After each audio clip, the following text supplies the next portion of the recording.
Good morning students.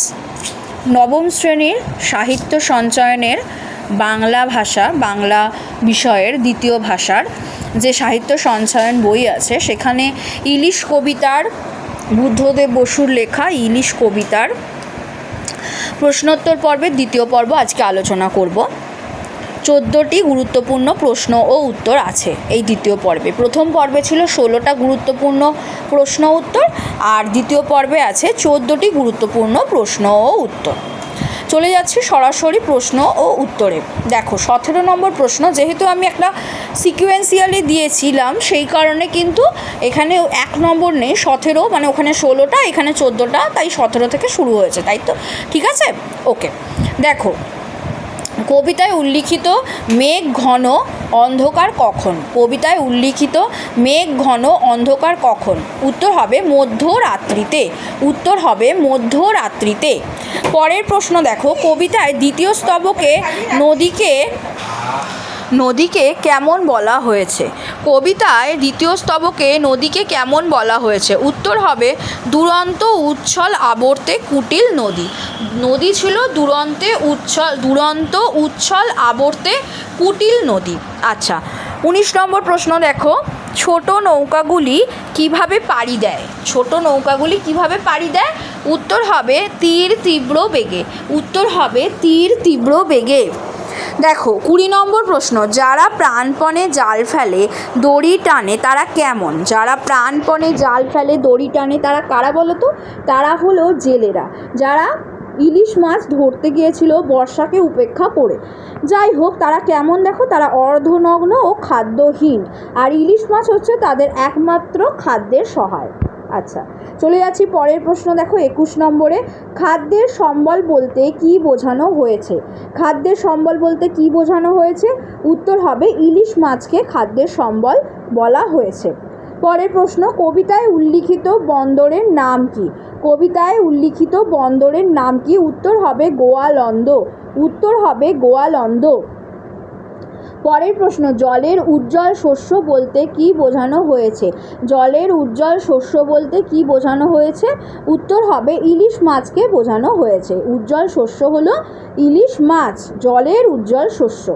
আচ্ছা, পরের প্রশ্ন দেখো 24 নম্বর, গোয়ালন্দে অন্ধ কালো মালগাড়ি কখন আসে? গোয়ালন্দে অন্ধ কালো মালগাড়ি কখন আসে?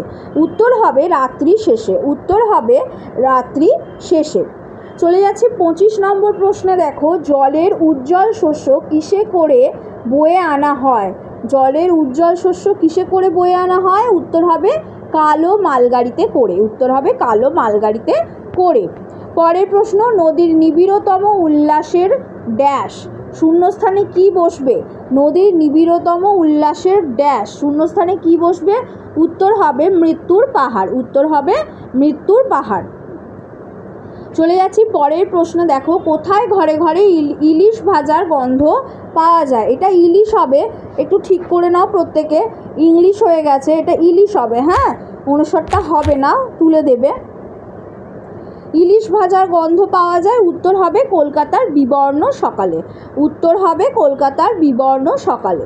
পরের প্রশ্ন দেখো, সর্ষের ঝাঁঝ কোথায় পাওয়া যায়?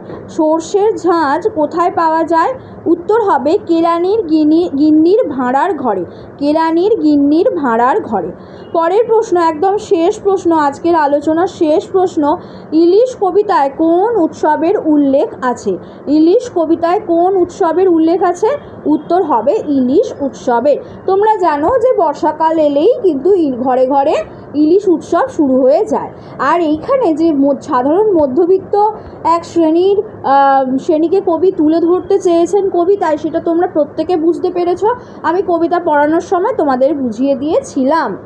আচ্ছা, এই যে তোমাদের দ্বিতীয় পর্বের আলোচনা, প্রশ্নোত্তর পর্বের 14টি গুরুত্বপূর্ণ প্রশ্ন উত্তর আলোচনা শেষ হলো।